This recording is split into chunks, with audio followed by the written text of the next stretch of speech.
Selected passages from the Enchiridion of Epictetus. Some things are under our control, while others are not under our control. Under our control are conception, choice, desire, aversion, and in a word, everything that is our own doing.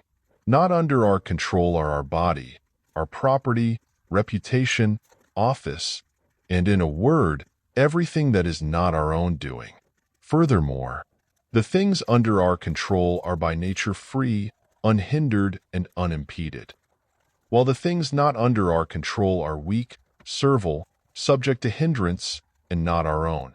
Remember, therefore, that if what is naturally slavish you think to be free, and what is not your own to be your own, you will be hampered, will grieve, will be in turmoil, and will blame both gods and men.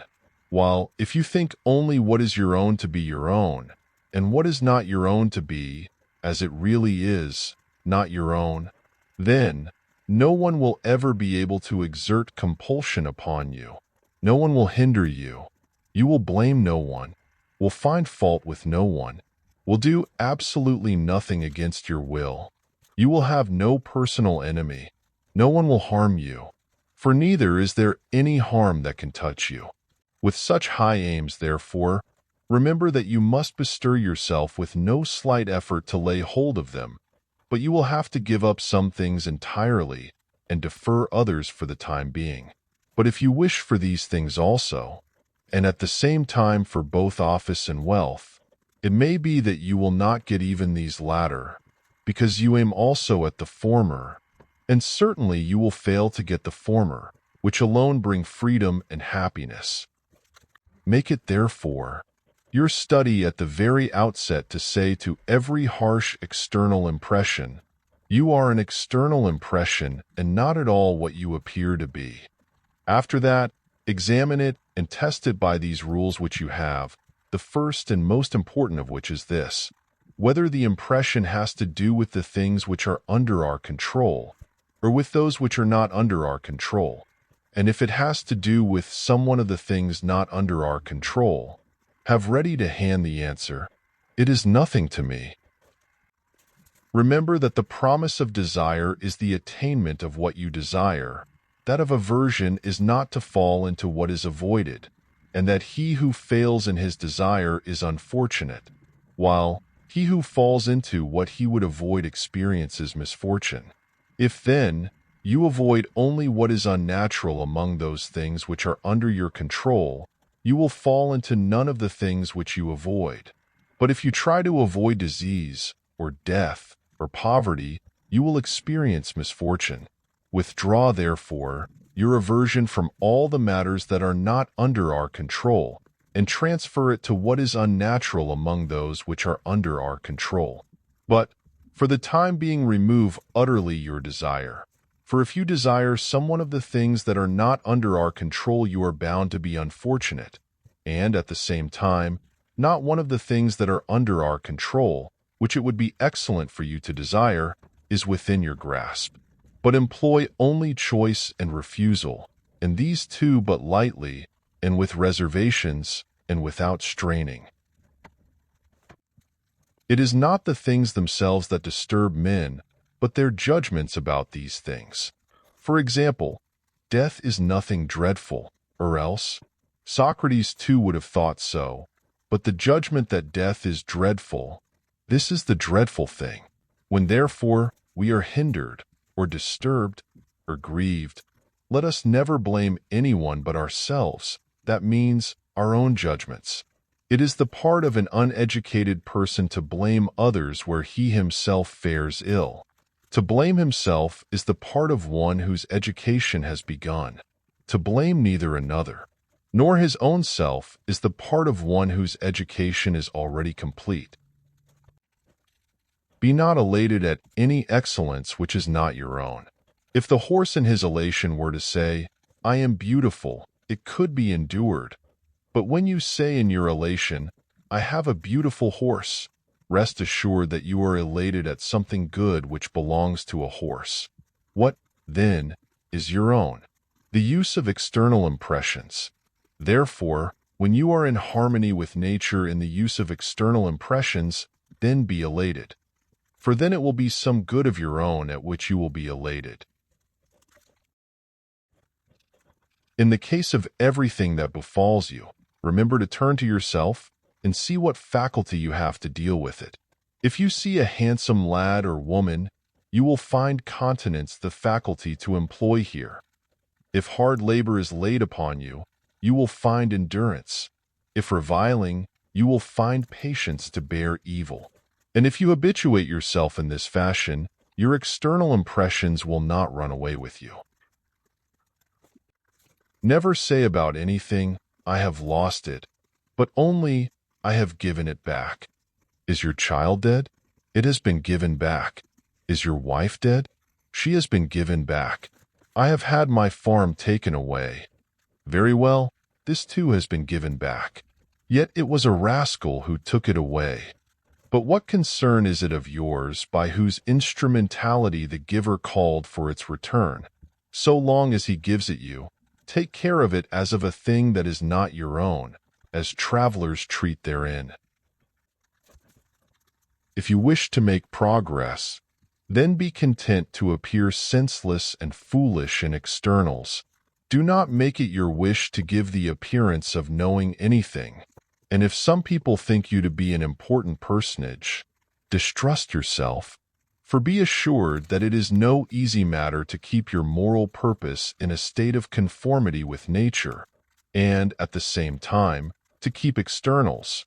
But the man who devotes his attention to one of these two things must inevitably neglect the other. If you make it your will that your children and your wife and your friends should live forever, you are silly, for you are making it your will that things not under your control should be under your control, and that what is not your own should be your own. In the same way, too, if you make it your will that your slave boy be free from faults, you are a fool, for you are making it your will that vice be not vice, but something else. If, however, it is your will not to fail in what you desire, this is in your power. Wherefore, exercise yourself in that which is in your power. Each man's master is the person who has the authority over what the man wishes or does not wish, so as to secure it or take it away. Whoever, therefore, wants to be free, let him neither wish for anything nor avoid anything that is under the control of others, or else he is necessarily a slave. Remember that you ought to behave in life as you would at a banquet. As something is being passed around it comes to you. Stretch out your hand and take a portion of it politely. It passes on. Do not detain it, or it has not come to you yet. Do not project your desire to meet it, but wait until it comes in front of you. So act toward children, so toward a wife, so toward office, so toward wealth. And then someday you will be worthy of the banquets of the gods. But if you do not take these things even when they are set before you, but despise them, then you will not only share the banquet of the gods, but share also their rule. For it was by so doing that Diogenes and Heraclitus, and men like them, were deservedly divine and deservedly so called. When you see someone weeping in sorrow, either because a child has gone on a journey, or because he has lost his property, beware that you be not carried away by the impression that the man is in the midst of external ills, but straightway keep before you this thought: it is not what has happened that distresses this man, for it does not distress another, but his judgment about it. Do not, however, hesitate to sympathize with him so far as words go, and if occasion offers, even to groan with him. But be careful not to groan also in the center of your being. Remember that you are an actor in a play, the character of which is determined by the playwright. If he wishes the play to be short, it is short. If long, it is long. If he wishes you to play the part of a beggar, remember to act even this role adroitly. And so if your role be that of a cripple, an official, or a layman, for this is your business, to play admirably the role assigned you. But the selection of that role is another's. You can be invincible if you never enter a contest in which victory is not under your control. Beware lest, when you see some person preferred to you in honor, or possessing great power, or otherwise enjoying high repute, you are ever carried away by the external impression and deem him happy. For if the true nature of the good is one of the things that are under our control, there is no place for either envy or jealousy. And you yourself will not wish to be a praetor, or a senator, or a consul, but a free man. Now there is but one way that leads to this, and that is to despise the things that are not under our control. Bear in mind that it is not the man who reviles or strikes you that insults you, but it is your judgment that these men are insulting you. Therefore, when someone irritates you, be assured that it is your own opinion which has irritated you. Keep before your eyes day by day death and exile, and everything that seems terrible, but most of all death. And then you will never have any abject thought, nor will you yearn for anything beyond measure. Who is able to give another what he does not himself have? Get money, then, says some friend, in order that we too may have it. If I can get money and at the same time keep myself self-respecting and faithful and high-minded, show me the way and I will get it. But if you require me to lose the good things that belong to me, in order that you may acquire the things that are not good, you can see for yourselves how unfair and inconsiderate you are. And which do you really prefer, money or a faithful and self-respecting friend? Help me, therefore, rather to this end, and do not require me to do those things which will make me lose these qualities. What the will of nature is may be learned from a consideration of the points in which we do not differ from one another. For example, when some other person's slave boy breaks his drinking cup, you are instantly ready to say, "That's one of the things which happen." Rest assured, then, that when your own drinking cup gets broken, you ought to behave in the same way that you do when the other man's cup is broken. Apply now the same principle to the matters of greater importance. Some other person's child or wife has died. No one but would say, "Such is the fate of man." Yet when a man's own child dies, immediately the cry is, "Alas, woe is me!" But we ought to remember how we feel when we hear of the same misfortune befalling others. In each separate thing that you do, consider the matters which come first and those which follow after, and only then approach the thing itself. Otherwise, at the start you will come to it enthusiastically, because you have never reflected upon any of the subsequent steps, but later on, when some difficulties appear, you will give up disgracefully. Do you wish to win an Olympic victory? So do I, by the gods, for it is a fine thing. But consider the matters which come before that, and those which follow after, and only when you have done that, put your hand to the task. You have to submit to discipline, follow a strict diet, give up sweet cakes, train under compulsion, at a fixed hour, in heat or in cold. You must not drink cold water, nor wine just whenever you feel like it. You must have turned yourself over to your trainer precisely as you would to a physician. Then when the contest comes on, you have to dig in beside your opponent, and sometimes dislocate your wrist, sprain your ankle, swallow quantities of sand, sometimes take a scourging, and along with all that get beaten. After you have considered all these points, go on into the games, if you still wish to do so. Otherwise, you will be turning back like children. Sometimes they play wrestlers, again gladiators, again they blow trumpets, and then act a play. So you too are, now an athlete, now a gladiator, then a rhetorician, then a philosopher, yet with your whole soul nothing. But like an ape you imitate whatever you see, and one thing after another strikes your fancy. for you have never gone out after anything with circumspection, nor after you had examined it all over, but you acted haphazard and half-heartedly. Man, consider first the nature of the business, and then learn your own natural ability, if you are able to bear it. Do you wish to be a contender in the pentathlon, or a wrestler? Look to your arms, your thighs, see what your loins are like. For one man has a natural talent for one thing, another for another. For no one will harm you without your consent. You will have been harmed only when you think you are harmed.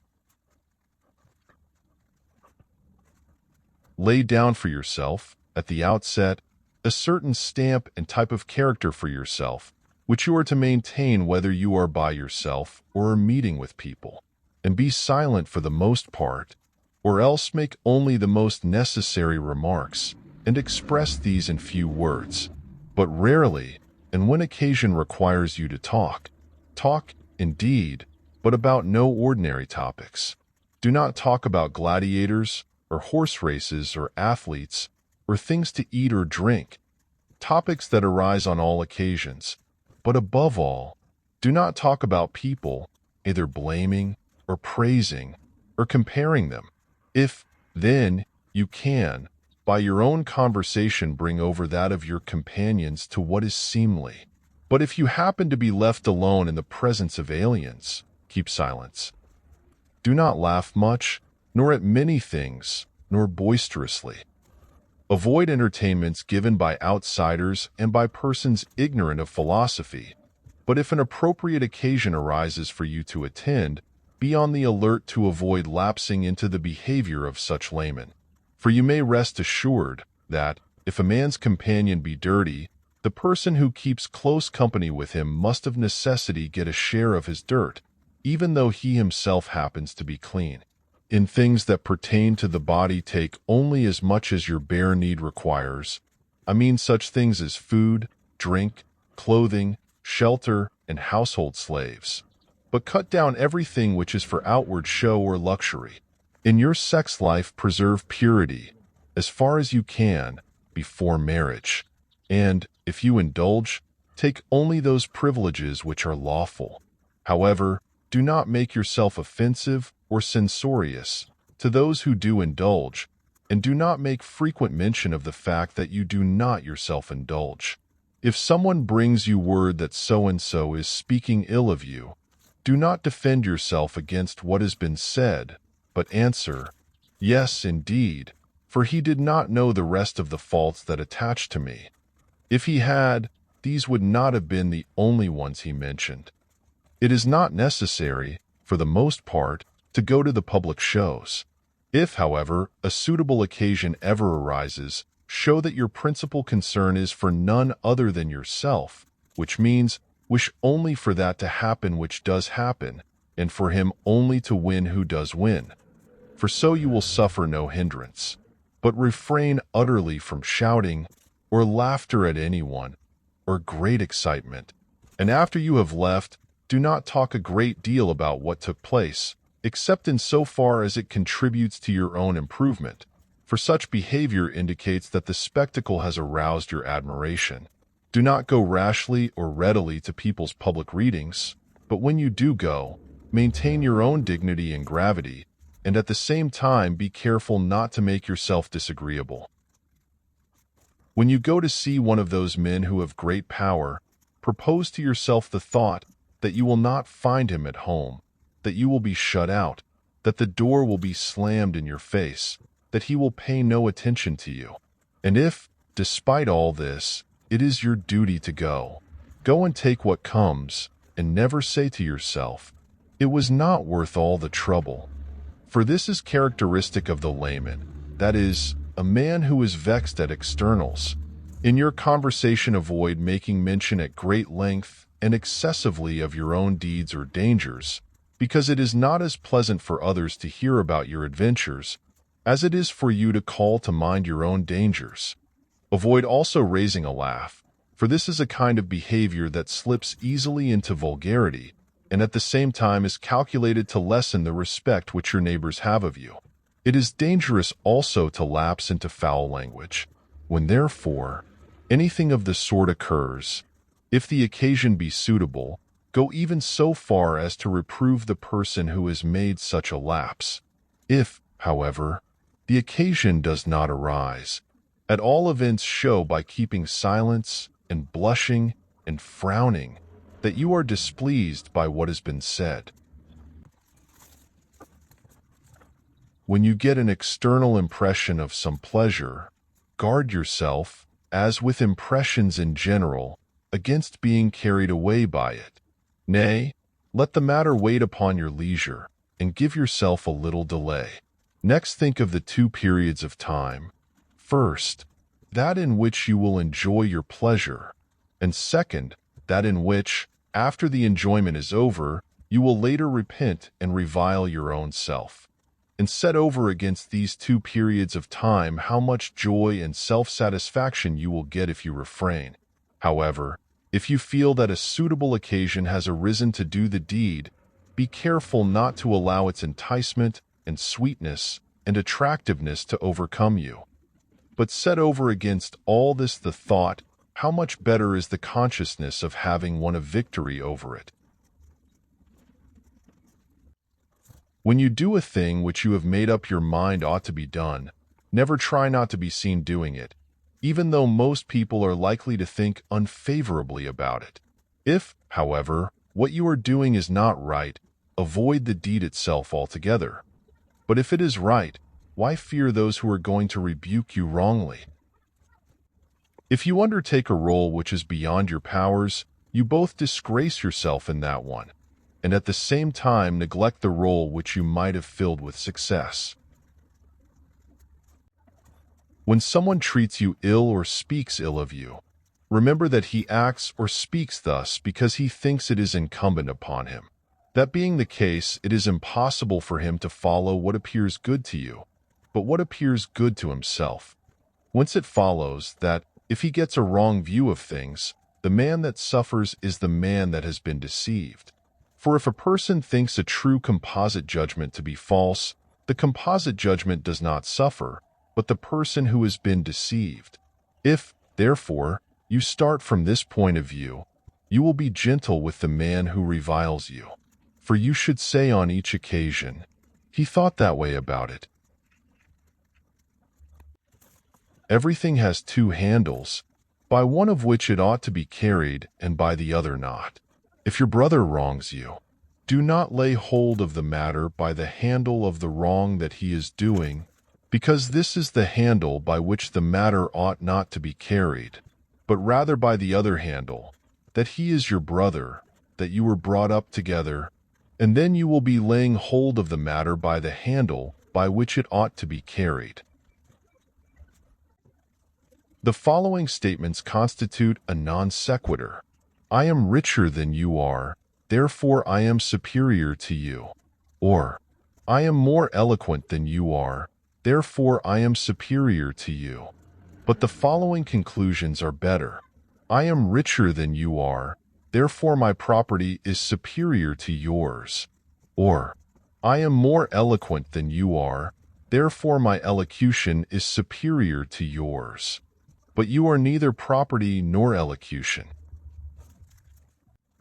On no occasion call yourself a philosopher, and do not, for the most part, talk among laymen about your philosophic principles, but do what follows from your principles. For example, at a banquet do not say how people ought to eat, but eat as a man ought.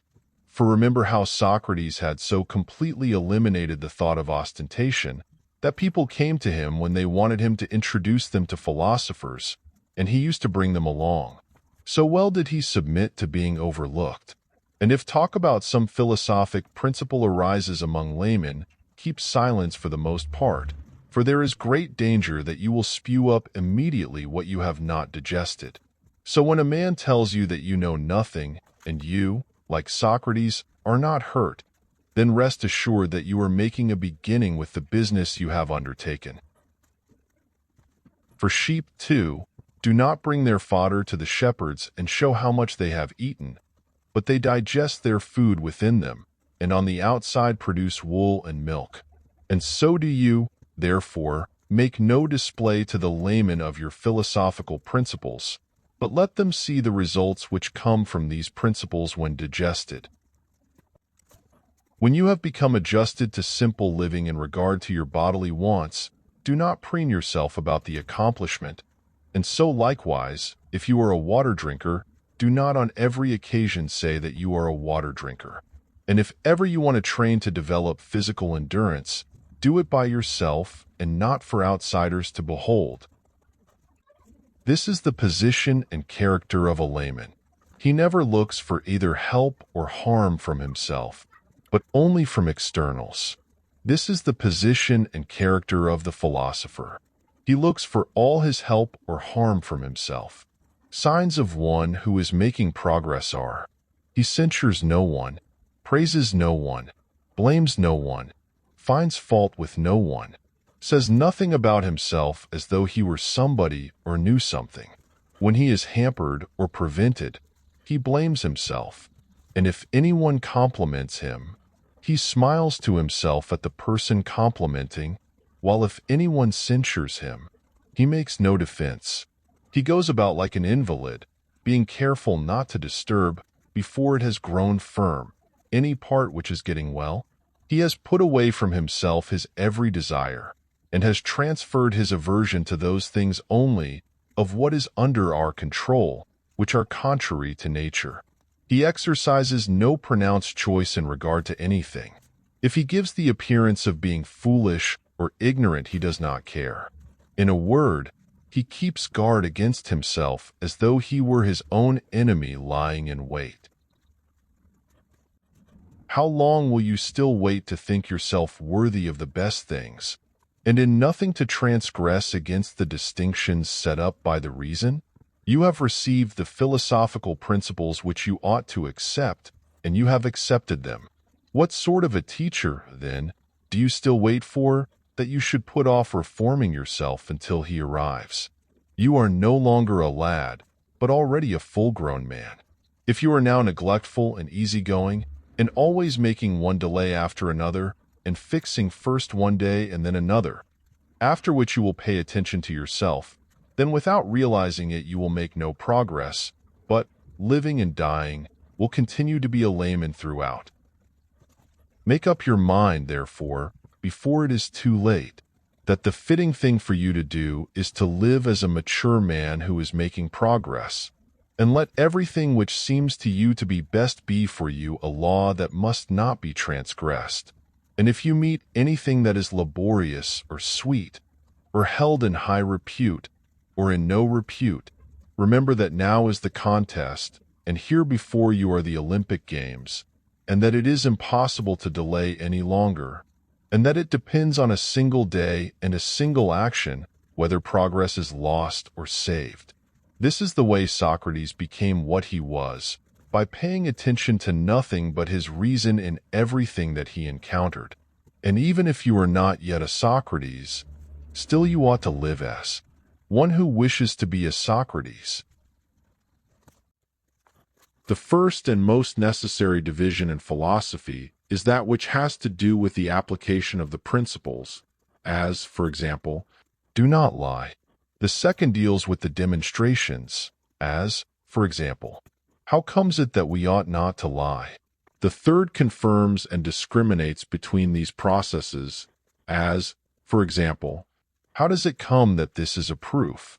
For what is a proof? What is logical consequence? What contradiction? What truth? What falsehood? Therefore, the third division is necessary because of the second, and the second because of the first, while the most necessary of all, and the one in which we ought to rest, is the first. But we do the opposite, for we spend our time in the third division, and all our zeal is devoted to it, while we utterly neglect the first.